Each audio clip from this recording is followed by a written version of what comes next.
ఎడారిలో సెలయేర్లు జూలై 14వ తేదీ. ఆయన నీ నైవేద్యములన్నిటినీ జ్ఞాపకం చేసుకొనుగాక, నీ దహన బలులను అంగీకరించునుగాక. 20వ కీర్తన 3వ చరణం.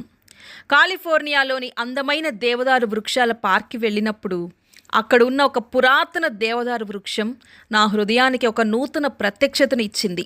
ఈ స్థలంలోనే 300 అడుగుల కంటే ఎత్తుగా ఉన్న పెద్ద పెద్ద చెట్లు ఉన్నాయి. మన ప్రభు భూమిపై జీవించినప్పుడు ఉన్నవి ఇప్పటికీ జీవించి ఉండడం చూసినప్పుడు ఎలా ఉంటుంది? ఈ చెట్ల మధ్య నడవడం ద్వారా మీరు అబ్రహాము కాలానికి చెందిన వాటిని చూడవచ్చు, తాకవచ్చు. ఆశ్చర్యకరమైన విషయం ఏమిటంటే ఇది కాదు ప్రత్యక్షత. ఒకరోజు బుద్ధిహీనుడైన ఒక వ్యక్తి ఒక అగ్గిపుల్లను వెలిగించి ఒక పురాతన వృక్షం మొదట్లో వేశాడు. ఆ చెట్టు శతాబ్దాలుగా అక్కడే ఉండి అడవిని సంరక్షిస్తూ వస్తుంది. దాని వ్రేళ్లు లోతుల్లోకి వెళ్ళాయి. దాని ఎత్తు ఎంతో పెరిగింది. ఒక చెట్టుగా దాని స్థానాన్ని నింపింది. చిన్నగా మొదలైన మంట క్రమంగా ఆ చెట్టు లోపలి భాగాన్ని కాల్చి ఎరుపు గోధుమ రంగు ముడతలు పడిన ఒక గుల్లలా మార్చే వరకు 300 సంవత్సరాల పాటు ఆ చెట్టును కాల్చింది.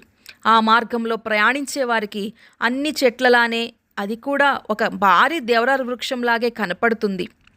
కానీ ఒక వ్యక్తి దీనిలోనికి ప్రవేశించి పైకి చూస్తే దీనిలో నుండి ఆకాశాలు చాలా తేటగా కనపడతాయి. అద్భుతం. కానీ ఇది ప్రత్యక్షపరచబడిన రహస్యం కాదు. ఈ వినాశనం యొక్క ఫలితం ఏమిటి?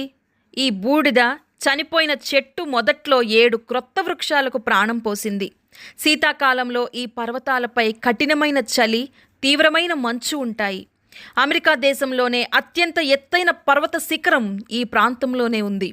తుఫాన్లు వాటిని వ్రేళ్లతో సహా పెకిలించడానికి ప్రయత్నం చేస్తాయి. కానీ దేవుడు నాటిన వృక్షాలను ఏ గాలి పడగొట్టలేదు. ఆ రోజు ఉదయం మేమొక రహస్య మందిరాన్ని కనుగొని దేవుని వాక్యంలో కీర్తనలు 23వ చరణంలో ఉన్న ఈ మాటలు చదివాము. నా దహన బలులను బూడిదగా మార్చుము, మరణంలో నుండి జీవం వస్తుంది. ఇది ప్రత్యక్షత. మరణం లేకపోతే పునరుద్ధానం లేదు. ఫలించటానికి వెల ఎంతో గొప్పగా ఉంటుందా? కల్వరి మార్గంలో ప్రయాణించేవారు అనేకులున్నారు. కాబట్టి ఈ ప్రాచీన దేవదారు వృక్షపు అనుభవం ఆదరణ కలిగించునుగాక. ఆమెన్.